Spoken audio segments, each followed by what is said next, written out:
देखिए, आज तो जनजीवन धीरे धीरे सामान्य हुआ है। एक दो छिटपुट घटनाओं को छोड़कर शेष जगह स्थिति नियंत्रण में है।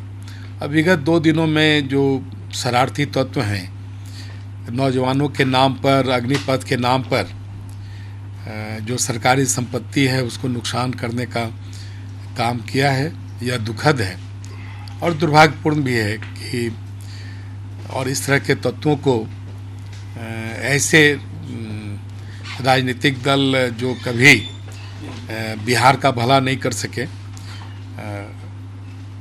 और आज जो उनको शह दे रहे हैं, तो बिहार की जनता ऐसे तत्वों को बेहतर समझती है।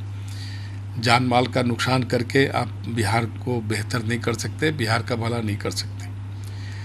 और केंद्र सरकार ने एक अच्छी योजना लाई है नौजवानों के लिए और उसमें कई प्रकार के नौजवानों को उसमें सहूलियत भी दी गई है, जिसे समझने की ज़रूरत है और वो देश के भी हित में है, नौजवानों के भी हित में है।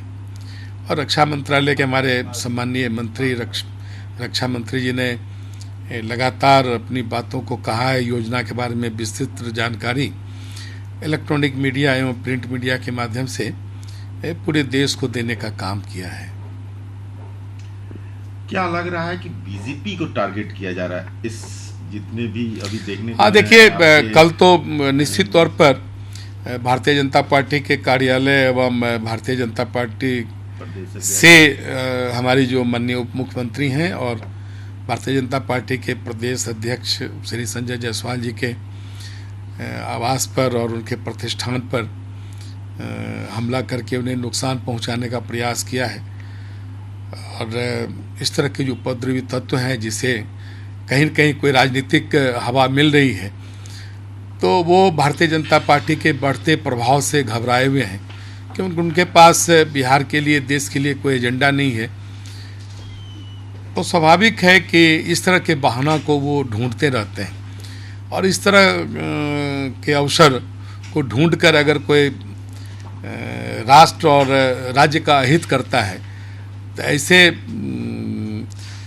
राजनीतिक दलों को बेहतर ढंग से बिहार की जनता पहचानती है, जो समय पर बिहार की जनता उसका जवाब भी देगी। लेकिन हम आपके माध्यम से अपने बिहार के तमाम नौजवानों से, बिहार के लोगों से आग्रह करेंगे, अपील करेंगे कि शांति व्यवस्था को बनाए रखने में सहयोग दें और शांति व्यवस्था कैसे बेहतर हो, जनजीवन कैसे सामान्य हो, इसके लिए हम सब मिलकर प्रयास करें।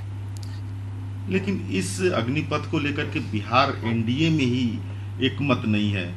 जदयू के राष्ट्रीय अध्यक्ष का बयान देख लें, उपेंद्र कुशवाहा जी जो है संसदीय बोर्ड के अध्यक्ष। देखिए, एनडीए की जो सरकार माननीय मुख्यमंत्री जी के नेतृत्व में है और हम लोग माननीय मुख्यमंत्री जी के नेतृत्व में काम करते हैं, तो माननीय मुख्यमंत्री जी ने कभी इस पर कोई टिप्पणी नहीं की, ना हम लोग की अभी नीतिगत रूप से इस विषय पर किसी प्रकार की बातचीत हुई है।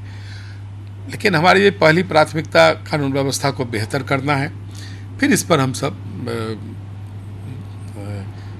आपस में बातचीत करेंगे। लेकिन कंफ्यूजन पैदा हुआ बयान से, तो आप लोग बात करेंगे उसको लेकर कि कंफ्यूजन के चलते भी बिहार आज जल रहा है?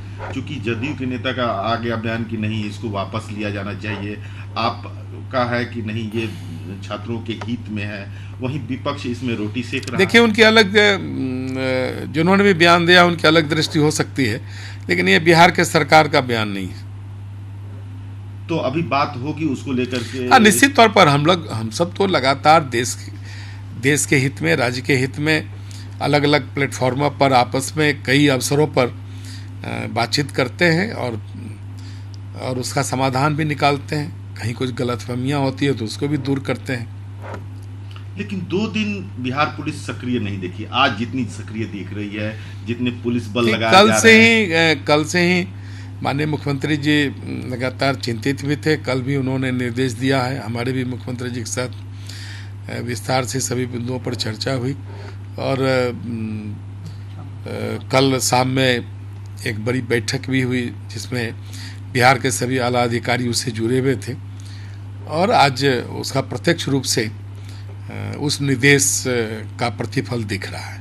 आप काफी चिंतित हैं इस बिहार के बवाल को लेकर के, आपने रक्षा मंत्री से भी बात की है? हाँ, निश्चित तौर पर माननीय रक्षा मंत्री जी से भी दूरभाष पर बातचीत हुई और पूरी स्थिति से अवगत भी करा और उन्होंने पूरे इस अग्निपथ के बारे में जानकारी भी दी कि ये नौजवानों के हित में है और इसमें कई प्रकार के सुविधा हम नौजवानों को देने जा रहे हैं। ये सारी बात उन्होंने की और उन्होंने कहा भी है कि बिहार के नौजवानों को समझाने का भी ज़रूरत है और बिहार के नौजवान तो समझे हुए हैं और बिहार के नौजवान हमेशा सिर्फ बिहार में ही नहीं पूरे देश के अलग अलग पदों पर अलग अलग राज्यों में भी अपने प्रतिभा का प्रदर्शन किया है, लेकिन उनके नाम पर जो अपनी राजनीतिक रोटी सेक रहे हैं, ऐसे लोगों के कारण ये परिस्थितियाँ बनी हैं, न कि नौजवानों के कारण। नौजवानों को बरगलाने का, बहकाने का उन्होंने असफल प्रयास किया है, लेकिन बिहार के नौजवान समझते हैं, क्योंकि बिहार के नौजवानों की प्रतिभा पूरे देश के स्तर पर उसका सम्मान किया जाता है।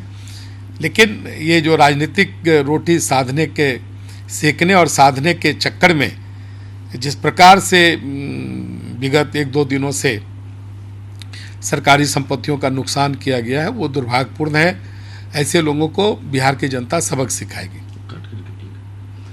कोचिंग संस्थान की संदिग्ध उन लोगों ने प्रभोग किया है। कोचिंग संस्थान बेगूसराय के हों, मधुबनी के हों, आरा के हों, इन सब जगहों के कोचिंग संस्थान ने छात्रों को मैसेज के जरिए, व्हाट्सएप मैसेज के जरिए प्रभोग करके उनको आंदोलन में झुकने का काम किया है। और जिस तरह से कोचिंग संस्थान बिहार में बेलगाम है, ये उसका नतीजा है। इसके पहले एनटीपीसी एग्जाम में खान साहब का नाम आया, लेकिन उन पर कोई कार्रवाई नहीं आज तक हो पाई। ये कहीं इसके पीछे ये सारी चीजें तो बहुत बड़ी काम कर रही हैं। इस पर से हमारा जो जिला प्रशासन है और जो राज्य का प्रशासन है, इसको गंभीरता से देख रहा है। आपने जो बातें कही है उस पर हमारे अधिकारी गंभीरता से उन सारी चीज़ों की पड़ताल कर रहे हैं। आप शिक्षा मंत्री से इस बारे में बात करेंगे कि कोचिंग पर कुछ ऐसा लॉ आए कि ये इनको नहीं, निश्चित तौर पर एक बार जरा जनजीवन सामान्य हो जाए, कानून व्यवस्था बेहतर हो जाए, तो जो कई बिंदुएं जो ध्यान में आई है इस तरह की स्थिति में, उन सभी बिंदुओं पर हम लोग आपस में बात करेंगे।